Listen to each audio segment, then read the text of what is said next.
This is Max. This is Walt. We are, as always, Useless Info Inc., and welcome to our podcast called Anti-Seminal, where we do some of your favorite and sometimes underrated rock albums. Right, Walt? The ABCs of rock and metal. And today we are on the B's, and if we're going to talk about the B's, we're going to talk about Black Sabbath, of Black course. Sabbath. So, Walt, what do you think are the seminal albums of Black Sabbath, in your opinion? Well, you got to talk about their debut album, which is Black Sabbath. Yep. Paranoid. Everybody owns Paranoid. Of course, yes. A lot of people own Master of Reality. Yes. On the strength of a couple of singles. Yes.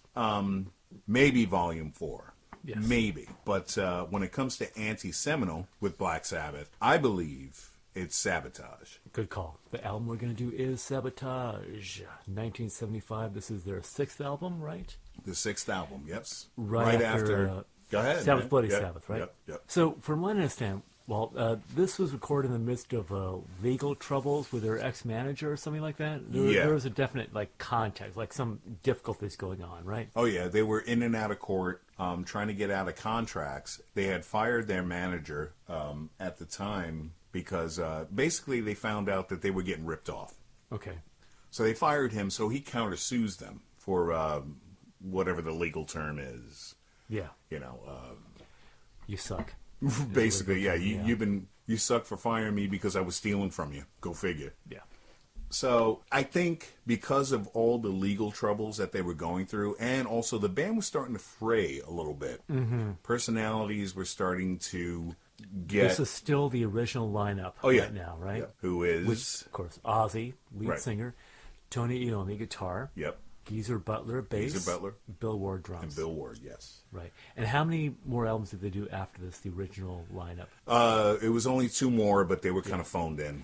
Yeah. You had Technical Ecstasy after this. So basically, I think we're saying that this was the last really, truly good album by the original lineup. Really is. True fans call it the original six. Good call, yeah. It's called the original six because Technical Ecstasy and Never Say Die kind of don't count with, diehard fans until, later on, Dio, and that was a different era. But we're not talking about that right now. Not right now. Yeah. Not right now. No. All right, let's get into this first song. Is called Hole in the Sky. I love this silly, Yeah. 1, 2, 3, 4. That is a monster opening riff. Bombastic. That's what I'm going to say right now. What do you got on this song, Walt? Well, you talk about opening a record. Yeah. This just hits you right over the head. Mm-hmm. And the lyrics are insane. This album had so much influence on me being in bands when it came to lyrical content. And Ozzy's just breaking it. He's singing on this record higher than he's had sang before on previous records. Okay. I mean, if you listen to that, he's really up there. Okay. For Oz. Mm-hmm. It's an incredible track. I mean, and like I said, the lyrics are very mysterious and mythical. What is it? Yeah. No, what does it mean? Yeah, I wasn't able to really get a good grasp on it. But I've always loved that aspect of writing lyrics when it came to metal bands and the way they would do certain things, because it's basically open to interpretation. Yeah. And I mean, if you're talking about a band like Black Sabbath, a lot of their lyrics were about everything and nothing at the same time. Mm-hmm. Yeah. Mythical. Sometimes they were political, but I mean, when it comes to Hole in the Sky, you have those moments where he says something where you're like, oh, okay. And then there are other moments where it's like, it's just another fantasy. Yeah. Okay. What do you think? I hear that. Yeah. For this one, I mostly just ride along with the music itself. The groove is drives. fantastic. It really drives. Yeah. All right, next song. Called Don't Start, in parentheses, Too Late. And this song, the time we'll talk about it is going to be longer than the actual song. Because it's it's over already. it's like a little acoustic number, right? It's basically like a transition, like little bridge Segue thing until the next song. But do you know why they titled it that? Tell me. The producer at the time, which was Mike Butcher, he would always get mad at the band, at the guys in Sabbath, because they would start playing when he wasn't ready. Okay. So that's why they titled it, because he would say, don't stop, don't, and they would be into it already. Mm-hmm. So he would always yell at them about, Okay, so it's a little in-joke there. Yeah. Okay. All right, next up, this goes right into Symptom of the Universe. And Yes. I love this opening riff. This takes me back to songs like Paranoid. It's got that just like forward driving energy. Actually, it's faster then. Okay. And it's also... Like tempo-wise? Oh, yeah. Okay. And it's been cited as one of the songs that inspired the new wave of British heavy metal. Huh, okay. And like which thrash. bands? Which bands? Like for example. Saxon and... Okay. And later with thrash. Okay. Like Metallica. I mean, listen to it, it's like... Yeah. It's got that serious... So many bands copied the idea of it. And so many bands have covered this song, too. Symptom of the Universe has been covered by so many rock bands. It's got these weird, like, hippie-ish lyrics, right? Oh, yeah. Yeah. 700th unicorn is waiting in the skies? Like, what the hell is that? Right. Yeah. I want to know. Yeah. And then it goes acoustic at a certain point, right? Yes. Yeah, it really changes into something different kind of song. Which I love the fact that they did this on this album, and once again, so many other musicians were inspired by the fact that they can change on a dime and make it work. They took chances. They were being experimental, like they were on the previous album, like Sabbath Bloody Sabbath. There are keyboards and such on this album, but they're blended in a different way than they were on Sabbath Bloody Sabbath.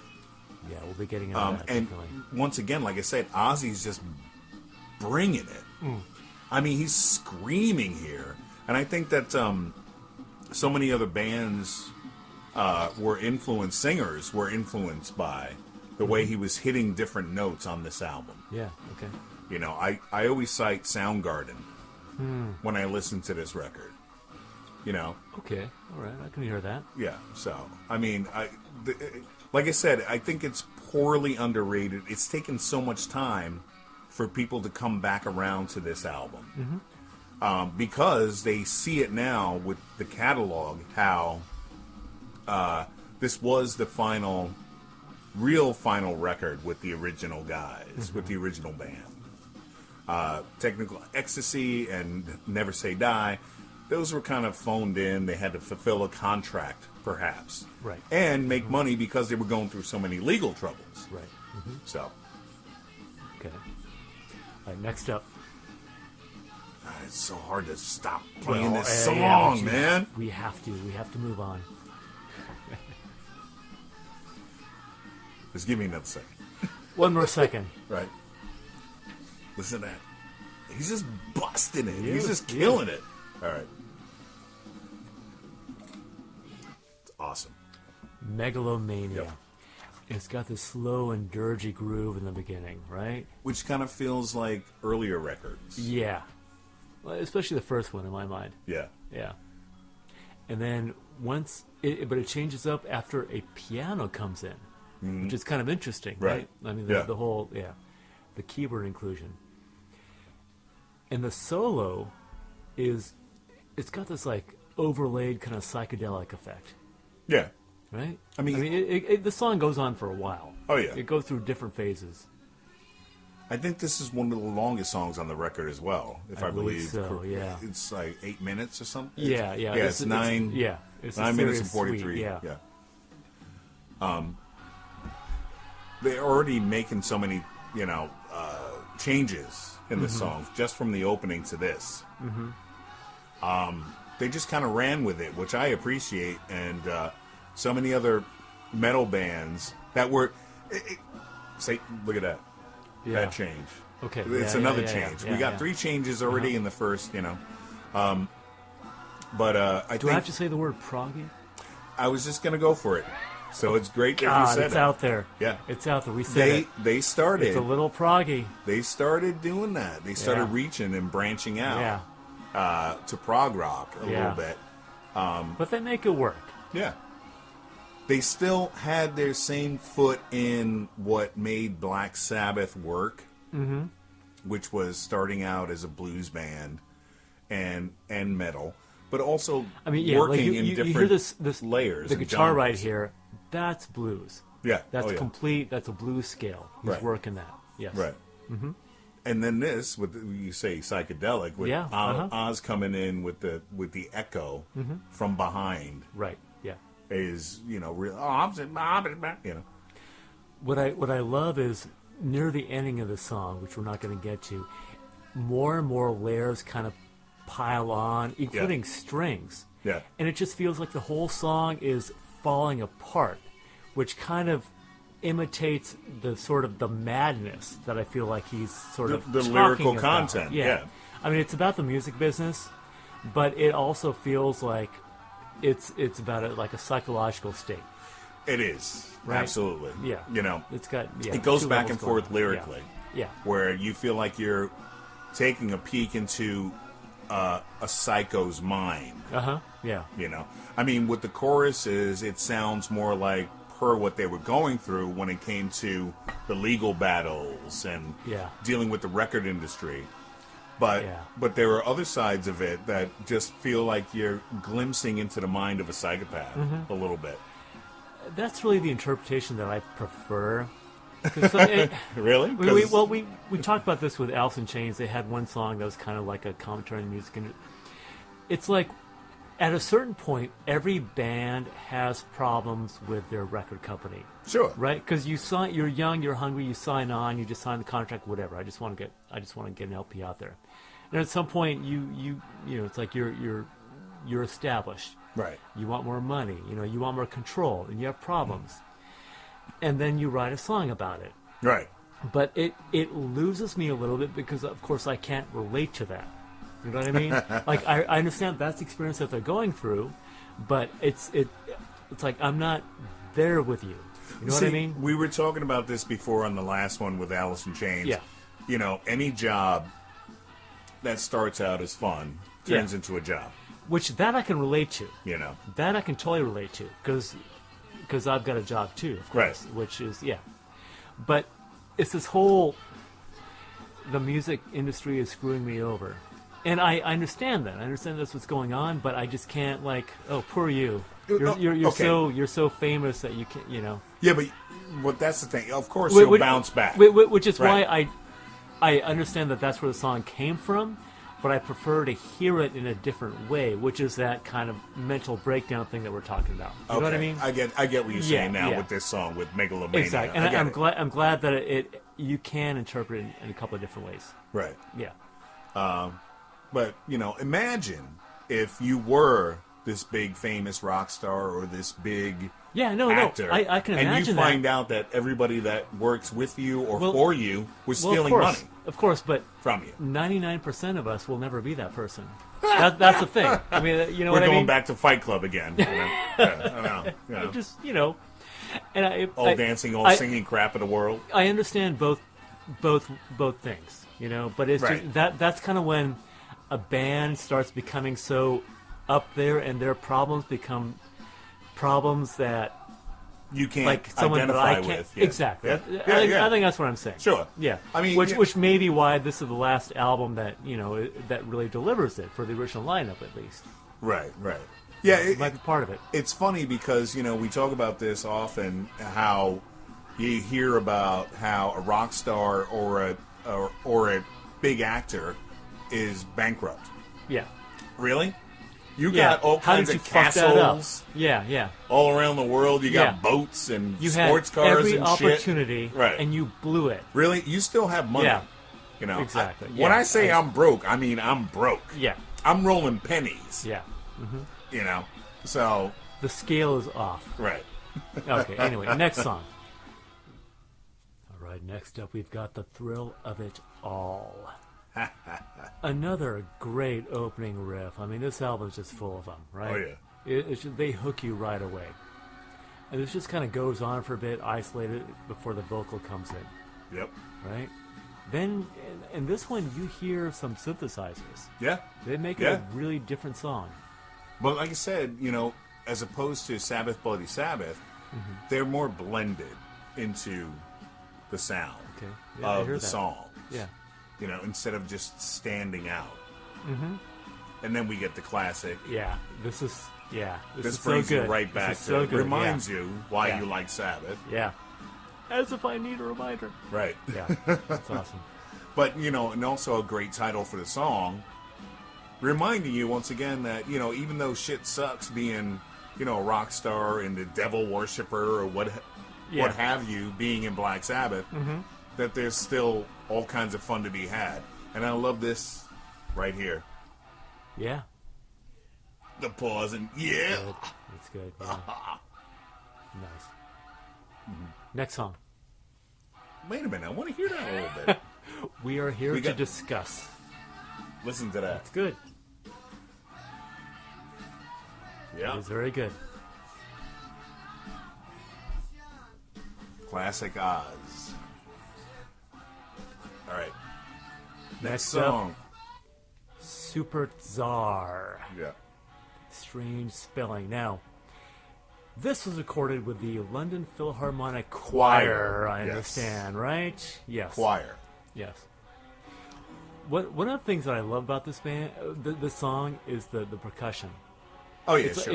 It's something I always like when a rock band does kind of a marching, martial beat. Yeah. Any song. I don't know why, right. but there's something to that, adding that to a rock song. Well, any heavy band, knows how to do a marching beat, but also you got a little xylophone in there, ding, ding, yeah. ding, ding, ding, yeah. ding, ding. But the funny thing about this track, an anecdote, a side note, is that when they were recording this song, Ozzy Osbourne didn't know about it. Okay. So he walked into the recording session and saw the choir there. Because there's no there. vocals, right? Yeah. It's just the the choir. No Oz vocals. Yeah. So he walked in and saw this happening, and he thought he was in the wrong room and left. What the fuck? The fuck you do, man? Well, there's the fucking London Philharmonic Choir. Bloody hell! What the fuck room? Is this a right studio? What the fuck? Come on, give me a track. I'm sure that's exactly how it sounded. I'll go home then, man. Hey. Sharon, well, I'm in the wrong room. Fuck you guys. Fuck all of you. Fucking choir. Calling Geezer from the payphone. Fuck you all, man. What room are we in, man? What room are we in? I was there. Are you fucking kidding me, man? No, I was in that room. Yeah, the fucking choir fucking there. Bastards. Were you the guy in the choir? Well, that's all fucking choir. Yeah. Next song. Your Ozzy's bad. No, I know it's horrible. It's horrible. I mean, mine's not so great either, but at least I was a little closer. My Ozzy is more like Keith Richards. Yeah, I'll go with that. Yeah. All right, for Rolling Stones podcast, I'll do Keith Richards. Okay, here we go. Next song. Am I Going Insane? Yes. Okay, which was played on the radio. Okay. I have an observation here, Walt. Okay. Which is that Black Sabbath never did a disco song. This is close too. Yes, the closest. The reason I say that is because this is not a disco song, but it is so close to a disco song that I have to think in my mind, wow, they never actually did a disco song. But it is kind of like a... You have to think in your mind to stop shaking your boogie. Stop shaking your booty it's a little like, bit. What, stop boogieing into it. What is going on here? Once again, I think they were striving for maybe per... Yeah. All the pressures by, legal troubles and record company. Yeah. To have a radio hit. Yeah. This is one of... If you're a Black Sabbath completist... Yes. This is one of the most despised songs by Sabbath. For good This reason. and Changes are one of the songs that a lot of Sabbath fans don't dig. Yes. Yeah. And you can see it really stinks of the time and how they're trying way too hard to make a radio hit. Yeah, yeah. The funny thing, it says, "Am I going insane?" in parentheses radio. See, there's something behind that. Exactly. The radio. Yeah. Okay. Yeah, you know it. No, okay, you know it. So it's Cockney rhyming slang. Yeah. Yep. Radio rental, as in mental. Mm-hmm. That's what radio means. But of That's course, what it everybody is, assumes it means like this is like radio hit. It's for it's for the radio. It's like the radio single. Yeah. See, when an album got which big, works as well. When an album got big, you would have those two different versions of it. Yeah. Where you'd have the radio edit, and it would say radio. Exactly. Yeah. Or you'd have the original version, like go back to, and this is dating myself, go back to Inagata Devita. Yeah.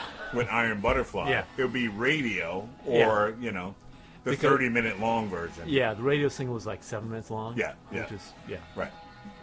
Exactly. I think we're done with this one, right? Yep. Yep. It's not my favorite. See, if I had to, we'll get to that in a sec. Yeah, we will. Finally, The Rich. One of my favorites. This brings it back. This brings it back with a solid way. I mean, you got the laughter in the beginning, but when that's actually from the end of the previous song, yeah.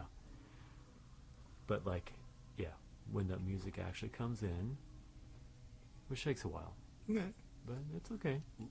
Slow, cool crescendo, which I like. Mm-hmm. And then when it gets to you, it just runs you over. Mm-hmm. Yeah. If you listen to that, lulls you. Yeah. Think everything is all right. Then all of a sudden, boom. Yeah. No, it's and good. Ozzy comes in right with the band, which I love. Pounding, it's dirgy, it's really, really good. Yeah. And this is one of the few songs where Ozzy actually wrote lyrics. Interesting. Okay. When he was with Sabbath, he didn't write too many lyrics. Mm-hmm. It was mostly Geezer. Geezer Butler wrote like 99% of their lyrics. Okay. And this is another attack on the music industry, I understand. And the writ, it's like a legal thing, right? Yep. And specifically their ex-manager. Okay. Who I wrote his name down at one point or another, but anyway. Yeah. Okay. Doesn't matter. Anyway, okay. Doesn't matter. All right. So that guy screwed them over. Yeah. They wrote this song about how they got fucked over. Okay. And but it's one. See, when people go back to that love Sabbath and love this album, which I'm happy to find out about, that a lot of people consider this, it's 50-50, but a lot of people do consider this one of their better albums. Yeah, no, I hear that. Which I'm very happy about because I love the record. Mm-hmm. Yeah. They really brought it on this. And like I said, Ozzy started singing in a different way. I mean, almost even, like I said earlier, breaking his voice, just kind of getting up there and really going for it because of all the shit that was on his mind and what was going on with the band and this and that and the other thing. So you really have all the guys in the band really bringing it. Where they're not phoning it in like they did on later records. They felt this one. You can really, really tell. They were engaged in the studio for this album. They were just, they were delivering. Also, they're supposed to be, I read in the Black Sabbath book, that also they named... They named the album Sabotage because of all the legal troubles. And apparently, one of their techs lost some of their tapes for this album. Okay. That's crazy. Yeah, that's messed up. Yeah. How do you lose? I mean, at this point, they're at album 6. If you're a musical guy working in the studio, how do you lose Black Sabbath's tapes? Yeah, yeah. How do you? Why would you let that happen ever? I mean, I hope you was like 13 years old. Yeah, or your first job, or both. Yeah, yeah. Oh. All right, we have to do this. Let's talk about the album cover. Well, what is the story behind this madness right here? Well, supposedly. Yes, supposedly. I mean, well, we had a tirade on the internet with friends, email-wise, about the worst album covers, worst rock and metal album covers ever. Yes. And this is one of my picks. Okay. Because it's fucking horrible. Why it's is fucking it horrible, man. Why is it so fucking horrible? They're standing in front of a giant mirror. Yes. And their reflection is not, the back. It's they're looking at themselves almost from behind. And the outfit choices. Okay, I'm going to ask a special guest to comment on the outfits right now. Hallie is with us. She has a background in costuming. Could you please comment on these, Hallie? Well, I'm mainly interested in this one gentleman's bright red tights. Bill Ward. So, well, who is not? I mean, come on. I mean, it really does almost look like he's wearing a dance belt under that or something, which... He's got an armadillo in his trousers. Exactly. For those of you who don't know what a dance belt is, Okay. it is the padded thong that ballet dancers wear underneath their tights so that all their junk is not revealed in its lumpy glory. Yes, yes. So Lumpy Glory is a good name for Lumpy this Glory is a album. good name. So it looks like he might have actually even planned to wear those tights. He was... Although it does appear like the sabotage was the stealing of this man's pants. It's a whole other spin And he on was the left title. with nothing but his red tights. See, in the book, he says that he's wearing his wife's tights. But he doesn't And it remember looks like why or how that he's wearing his wife's red tights. Because those were the days. Drugs man. will do that to yeah. you. Those And were he's the got days. if you look, he's got no shoes on. Oh yeah, no. He's got a jacket on at really least. literally just wearing the tights. You know. What about Ozzy's outfit there? I was trying. We were trying to parse out exactly what he was wearing. I think it's a kimono. At first, But I that's a thought it was long tunic. ass. I thought it was like a dashiki, but No. Dashikis are different. okay. Okay.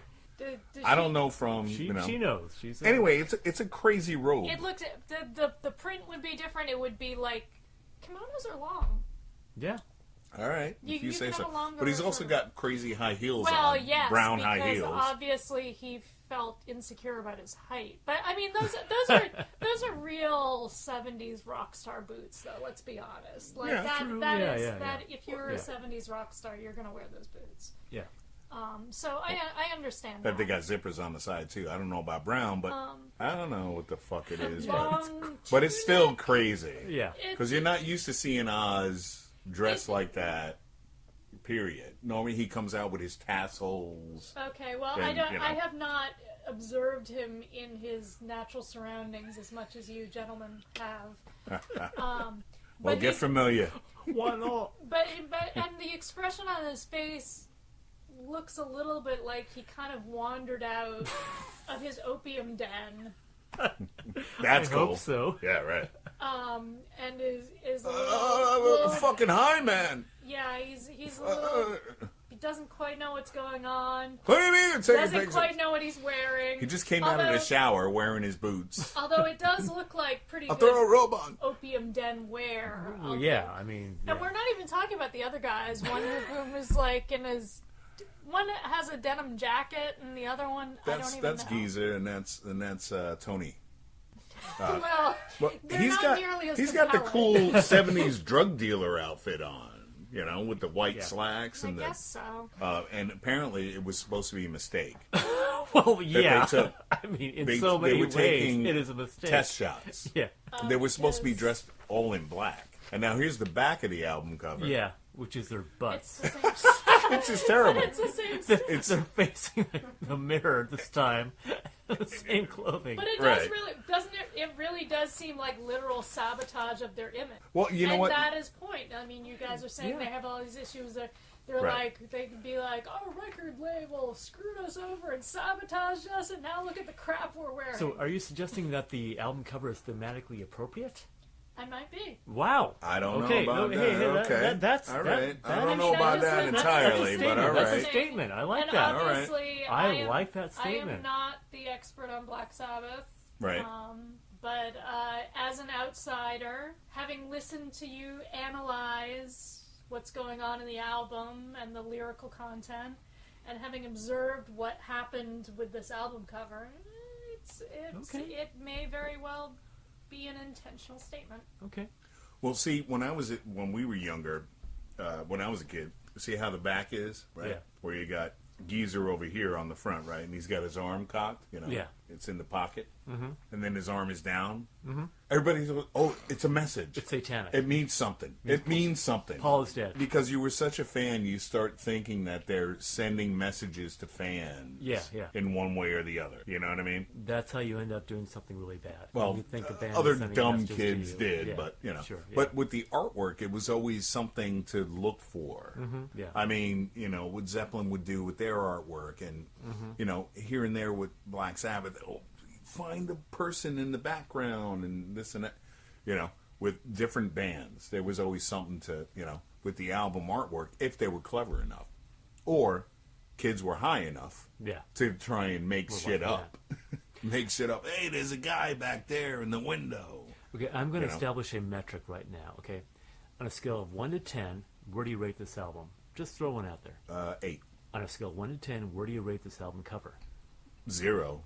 Okay, so we have a differential Although, there. It's got us talking, does it not? It does. Yeah. Like, how much discussion has... Yeah. See, the biggest thing about this record is that I love it so much, and it's got a piss-poor album cover. Well, that's the thing. So we've got a differential of 8, right? Yeah. So usually a bad album cover comes with a really bad album. Not necessarily. Not here. So we've got a differential of 8 here. Okay. As we go along doing anti-seminal, let's see if we ever cross that threshold again. Okay? All right. That's what I'm saying. I'm just throwing that out there. Okay. If we ever come up with a album cover this bad for an album this good. Okay? Well, we already did AC/DC, and that's a bad album cover. Not this bad. Not as bad as this. no Not as way. bad as It doesn't Sabotage. touch us. Okay. But they were one of these bands that had, their first record, great, creepy album cover. Yeah. Paranoid, not so much. Not so Yeah, much. yeah, not the best. It's like, what the No. fuck is going on in this album cover? This guy with the neon sword running through the forest. Yeah. Master of Reality. You have to show me that album. It's just great. It's just It's you good, know, simple just, design. Right, just, yeah, it works. Just yeah. fun, And Volume 4, not so much. Yeah. I love the change in the font, the change in their logo. I think that was great. But you got Ozzy up there, all in yellow, yellow silhouette. And then Sabbath, Bloody Sabbath, I think is one of their greater album covers. It's a good one, yeah. Because they hired a great graphic design illustrator. Not the roadie, apparently. Not the roadie. Yes. Yeah. That's Although I think Amsel. you spend some money. The roadie might have been sort of conceptually brilliant here. It's I think possible. that It's a good theory. I like that actually. They should have hired Amsel from the previous album, Yeah. Sabbath, Bloody Sabbath. He went on to make great movie posters. He also designed and illustrated Alice Cooper's Welcome to My Nightmare. Nice. And Raiders of the Lost Ark. Oh, okay. Right. Nice. So, Yeah. All right. Well, time for Gun to the Head. gun to the head. Top song on this album. Go. For me, it's got to be Symptom of the Universe or The Writ. No. One. I Gun to the Head know. I means just one. said. I'm just talking. You don't to say or. You give me one. I'm talking it out with you.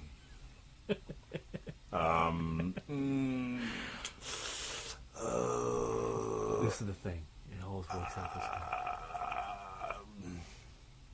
I think I would go Symptom. Okay. Tell me Symptom. Just because so many other bands have emulated that song why. Okay. and maybe copied, so to speak, been influenced by. So I think Symptom of the Universe, Okay. if I had to pick one. That is an excellent one. And you? Personally, I go with Megalomania. Okay. Yeah. For me, it edges out Symptom of the Universe by a little bit. I love the end where it just feels like the whole thing is collapsing on you. It just feels like a mind falling apart. Right. And I love the way that it works out in the lyrics and the music and everything. It really works for me. It is a It's fantastic epic. track. It's completely epic. Yeah. It is a fantastic track. All right. Next up, the weakest song on the album. I'd have to go Radio. I'd have to go. There's no contest there. Am I going insane? Yeah, Am I Going Insane? Parentheses radio. Because it was the only song that they played on the radio at the time when it came out. It's so deliberate. It's unfortunate. And it sticks out like a sore thumb on this for me. Yeah. For me. You're right, yeah. The other one that I would kind of lose is... It's not the best effort. Superstar. I mean, there are things that I like about it, but I could lose it. I could lose it and still feel like I've got a cohesive album going. Yeah. It starts off great in the whole thing, but... Yeah. And if I was making a movie, I would love to use the opening. Yeah. For a scene. You know? I think that would be great. But I could lose that one, too, to be honest. Cool. That was Sabotage by Black Sabbath. So next up, we're going to stick with the Bees, and Walt, I think we want to do David Bowie next. Bowie is up next. He's a little bit outside the hard rock metal thing, but I think he's worthy of it. He's a rock and roller. He's a rock and roller, yeah. We don't quite know which album to go with for Anti-Seminal, but we're going to come up with something, and that is what we're going to come up with for the next one. And if anything, if you guys are listening to this podcast, give us a suggestion. Tweet at us. Yeah. Yeah. Give us a suggestion about a Bowie record that you would like us to cover. And we will That's Anti-Seminal. Exactly, yes. All right, I'm Walt. I am Max. And we'll see you and talk to you next time around. Next time. Peace out. Rock and roll! Yeah.